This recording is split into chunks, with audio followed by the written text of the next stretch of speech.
we've got to keep it real. Things change, times change, everything kind of changes. Now, whether or not you embrace these changes, I guess that's on the individual. But one thing that seems to always change is trends. And when it comes to video games, it looks like those trends will continue to change. Do you ever remember maybe when you were a kid and something was popular and your parents wouldn't let you have it, and then when they finally let you have it, everybody else had already moved on to something else and you felt kind of out of the loop? That's what's happening to Xbox right now, okay?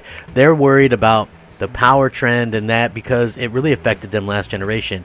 Digital Foundry has really sort of slammed the door on what Microsoft is trying to do and kind of opened the window on what PlayStation is doing in a much bigger way. So this should be a very interesting video, and I'm very curious to see the comments in this video and how you guys feel about it. But anyway, I'm excited to do it. Let's get started. What's up, everybody? Crapgamer here with Crapgamer Reviews, back with another video. Thank you so much for checking it out. I appreciate it. Please like, share, subscribe. I would appreciate that as well. It helps out the channel and it means a lot to me personally. Just please take a minute to consider subscribing. I do daily content. And shout out to all the old subscribers, new subscribers, everybody in between. You're absolutely incredible. Thank you very much. So with that being said, remember, the Xbox One launched with a lot of negativity around it. Clearly, Microsoft brought a lot of that on themselves. Not saying it was all warranted, because even at the time, I very much just cared about the games. And so when you got to see, the exclusives and stuff like that, it was a very happy time for me personally. I've said that multiple times. Yeah, I was getting made fun of. Yeah, Xbox was getting made fun of. But at the end of the day, none of that stuff really mattered to me because I was enjoying the games. I was having a lot of fun with it. And, that's realistically all that mattered to me. So with that being said, what's going on right now is sort of a situation where Microsoft, they finally got their parent to get them the more expensive item, the new fad or whatever, and it's power at a time when power isn't as important as it was back then, okay? The huge differences were that we were all playing, probably 1080p TVs at the time, and, 720p can look a little bit blurry sometimes, but honestly, it wasn't even that big of an issue to me personally, but a lot of Xbox fans took it that way, and a lot of people said that they bought a PlayStation 4 over an Xbox One because of the whole 1080p thing.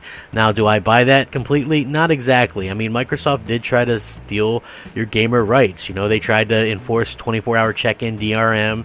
They tried to restrict who you could trade games with or sell games with or buy used games. You would have only been able to do that at selected retailers or whatever. Honestly, their plan was probably pretty draconian.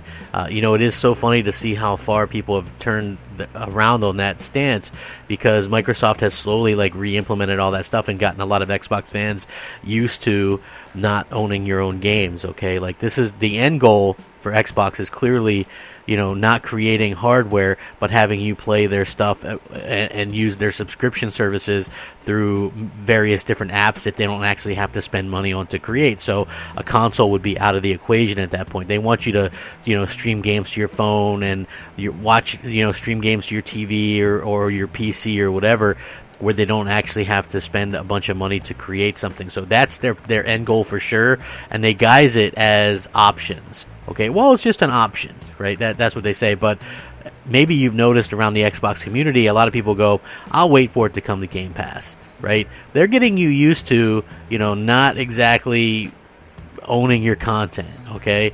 And if you look at sales on Xbox, game sales, they're pretty poor in comparison to PlayStation and also even the Switch. So you can see that a lot of Xbox fans aren't even buying games at this particular time. They're more or less waiting for it to come to Game Pass. Now, with that being said, getting back to the power narrative, a lot of people are all hyped up on this 12 T-flop stuff, right? Oh, 12 T-flops, T-flops, T-flops. You would think that T-flops were the latest game or something like that, Obviously, that's not the case. T-flops are, a measure of power with these consoles, but, at the end of the day, Sony doesn't have as many T-flops as Microsoft, and I think that a lot of people are sort of, maybe worked up on one thing over the other when it comes to that, right? And what I mean by that is, Xbox fans are worried about T-flops, but PlayStation fans, and maybe you would think that it's convenient that the narrative has changed to that, but it's always been about the games for most people, like myself included. It's always been about the games, and I'm always about, being able to sort of talk about the games and play great games and stuff like that. So to me, that's always going to be the most important thing. You can have the most powerful console in the world, and you can have your stuff available on a billion different devices, but if you don't have great content, then it's not really going to matter. So Digital Foundry went out there and was talking about what's going on with this next generation, and they flat out said that we're entering a post-native 4K era, which means that's bad news for Microsoft, because Microsoft does nothing but hype up, true 4K, native 4K, all this kind of stuff, and they did that last gen too with the Xbox One X. The problem was a lot of people didn't have 4K TVs, and also they were also using a lot of tricks for most games and stuff like that, using like the upscaling and interlacing and stuff like that to try to get their games to actually look better.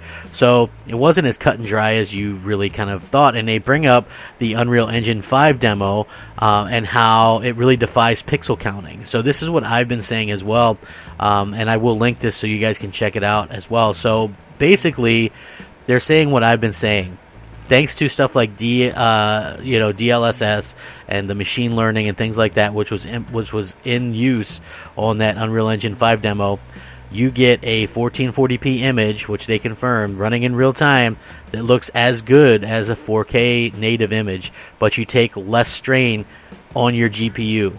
Okay, so it's actually causing a lot less issues. And he says that developers are actually going to prefer doing that in the future and save themselves some time. That way, you can still get frame rate, you can still get a great looking game with all the bells and whistles, but you don't have that native 4K attachment to it, which means you're not going to have to spend all those resources on it, which means you're going to get better looking games, even if they might not be quote unquote native 4K. So people have to kind of keep that in mind, and they're going to also have to come to terms with exactly what's going on with that. You know what I mean? If all you're hyping up is native 4K, you might not be happy. And he even says that the developers don't care about native 4K the way that you probably do. Okay, so when you look back at that Unreal Engine 5 demo, nobody knew what resolution that was. Okay, nobody knew what resolution that was. We all kind of assumed that it was 4K, and then it was kind of a joke or a talking point when people were saying, well, you know what, it's one of those situations where it looks so good, how did we know? How are we going to know?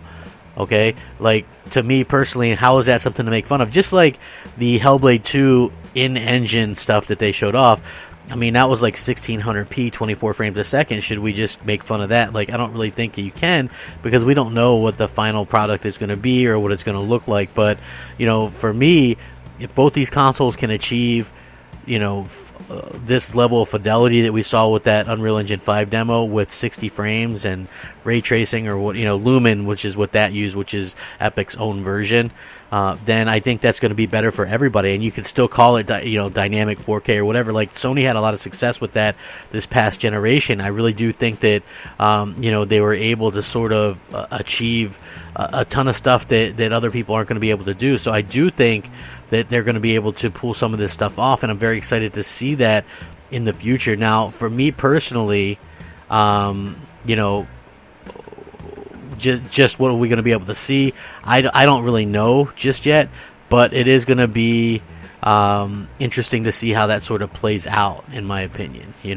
I just feel like they're really kind of hitting it on all cylinders and things like that. And the fact that Digital Foundry is saying, hey, pixel counting is old, it's the old way, we're not going to do things that way anymore, I think that's really awesome. I think that really, and that's what I've been trying to tell people. If you're an Xbox fan, don't live and die on that hill about pixel counting, because at the end of the day, it's not going to be what's used to measure these games. Yes, the Xbox Series X might have a native 4K game versus a 1440p DLSS game on the PS5, but they're going to look identical. And, the PlayStation 5 version might even get some extra stuff in there due to them not having to put the strain on the GPU the way that Xbox does, right? I get that the Xbox One is, not the Xbox One, but the Xbox Series X is more powerful technically, but if they're using all that power for native 4K, that they might be missing out on some other stuff. A good example is, I can remember when I went back and played Gears of War 4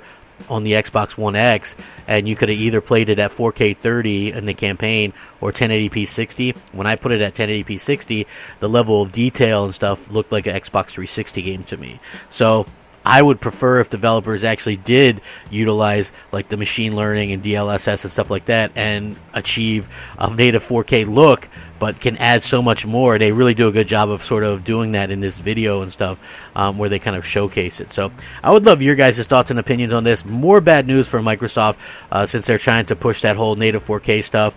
More good news for PlayStation. Looks like they're doing it right. Like they listen to developers, and they actually, it seems like they're doing everything right. It's like, I know Xbox fans are going to be frustrated. Microsoft's probably going to be frustrated that, hey, they finally got the powerful machine and now people don't care about that. It seems ironic, but it's the truth. So let me know what you guys think. Sound off, rate, comment, subscribe. Please stay safe, happy, and healthy. Have a great day. Rack 'em up. Game on, everybody. Game on. Crapgamer out. Unscripted.